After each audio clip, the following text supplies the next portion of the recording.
Good evening, my fellow exorcists, and welcome to the Lair of Filmaru. Tonight I will be reviewing The Hobbit, An Unexpected Journey. A reluctant hobbit, Bilbo Baggins, sets out to the lonely mountain with a spirited group of dwarves to claim their mountain home and the gold within it from the dragon's smog. Now, let me be honest with you guys.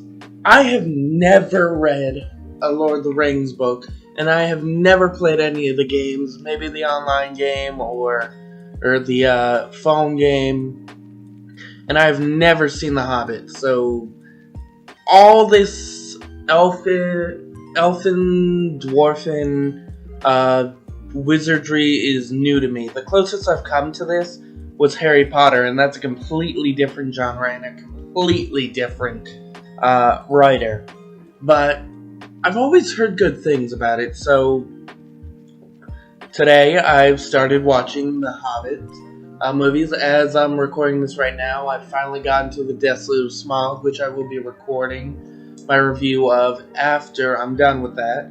But, like I said before, I've never watched any of the Hobbits or the Lord of the Rings movies, and I've never read any of the books.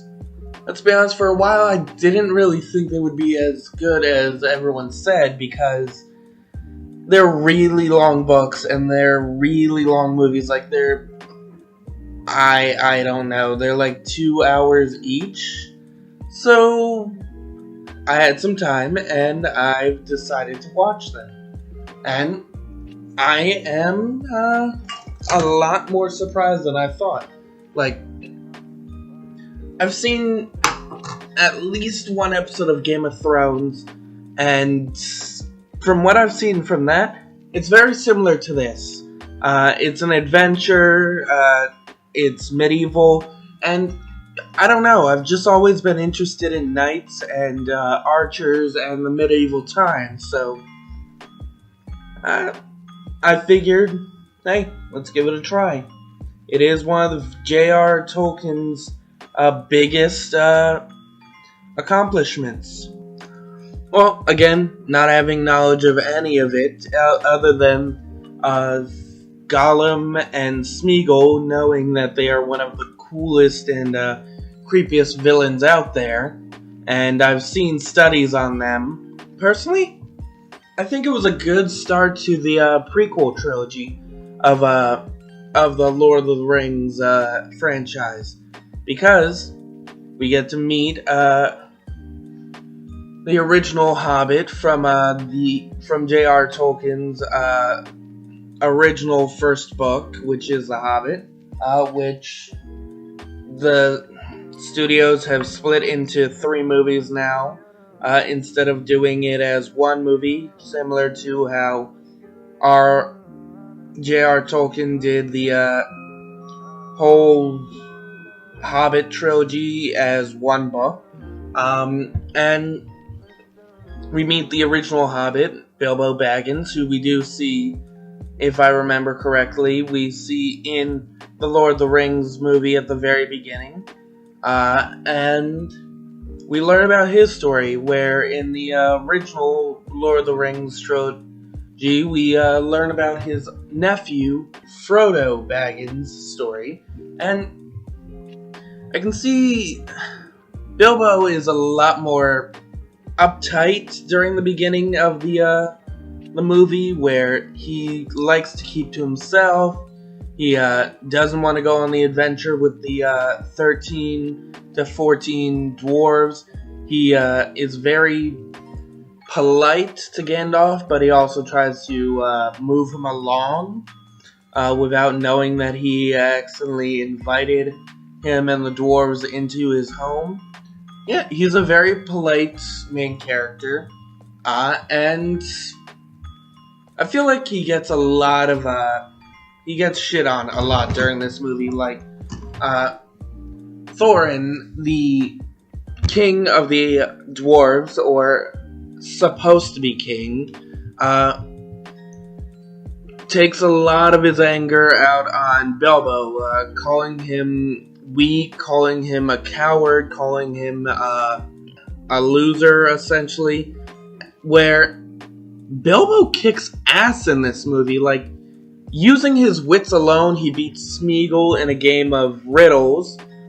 He saves Thorin from Argo, the orc who's been trying to kill him, before the eagles from the Lord of the Rings trilogy come and save them, thanks to Gandalf. And essentially saves the group from being eaten by ogres.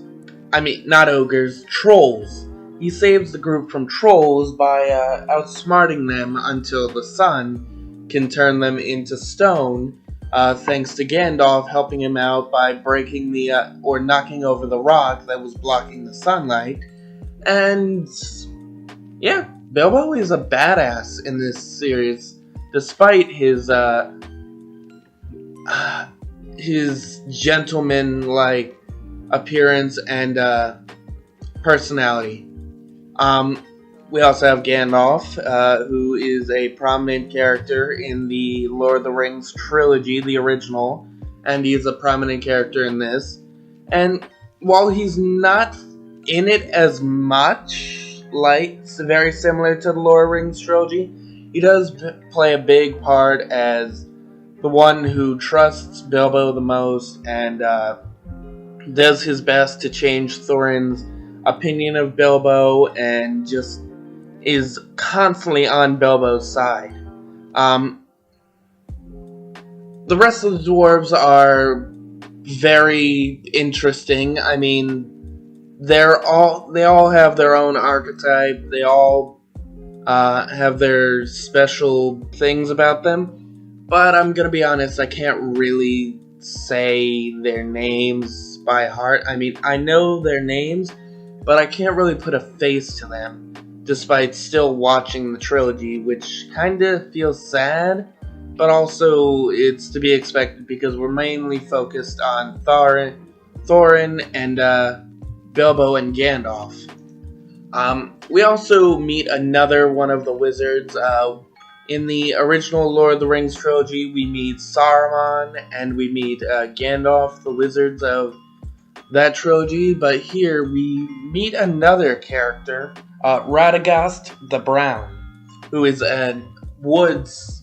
He's a wizard that lives in the woods and takes care of the animals and takes care of the plants. And while he's an odd fellow, he's interesting. Like, he feels very similar to a character you would see in the Chronicles of Narnia movies. Like, he's even got his own sled that's pulled by rabbits, which is actually really cool. We also meet a bunch of villains in this. We meet Azog, the war chief, who killed Thorin's grandfather, has now placed a bounty on Thorin's head for cutting his arm off in battle for revenge for his grandfather/father. I'm not really sure which one it was.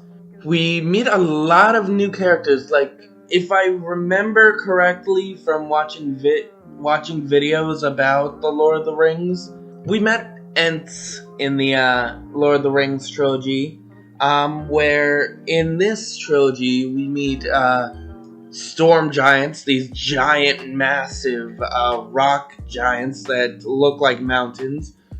We meet the Goblin King, I want to call him the Goblin King, but he's called the Great Goblin. And let me just say, that guy is fucking ugly with the massive ball chin that he has. He's all bloated and gross, and honestly, he looks like a waterlogged whale, and it's just, I love it. Like, they made him the grossest they could just to show how gross a goblin can truly get. We see the eagles again from the Lord of the Rings trilogy. We learn about the necromancer, who apparently is going to become Saruman once again. And we we, for the very first time near the end of the movie, finally get to see the ghastly dragon known as Smog, who we are going to see and talk about a lot more in the Desolate of Smog review that I'm going to do once I'm done. But, yeah, this is a really good movie, really, really good beginning to a trilogy, and while it does have some slow moments, it is action-packed, and it's constantly got you on the edge of your seat. Whether it's Bilbo trying to steal the sword from the trolls to free the horses before they try and eat the horses, or the chase in the underground as the group is being chased by the goblins, or it's the many depictions of what Frodo sees when he's wearing the ring. Also, we get the introduction of the ring in this movie, and we find out how Bilbo gains it from Gollum, so he can give it to Frodo in the next trilogy. But either way, this is a really good movie, and it's a really great start to the trilogy. So I'm giving it an 11 out of 11 for just being brilliant. Just bravo. That loud noise is me clapping because I don't know. I don't think this trilogy can get any better than it already has with this first movie. So yeah, don't forget to like, comment, and subscribe. Click the little notification bell for more of our content. And stay tuned for the rest of my Lord of the Rings / Hobbit reviews. Have a great night, guys.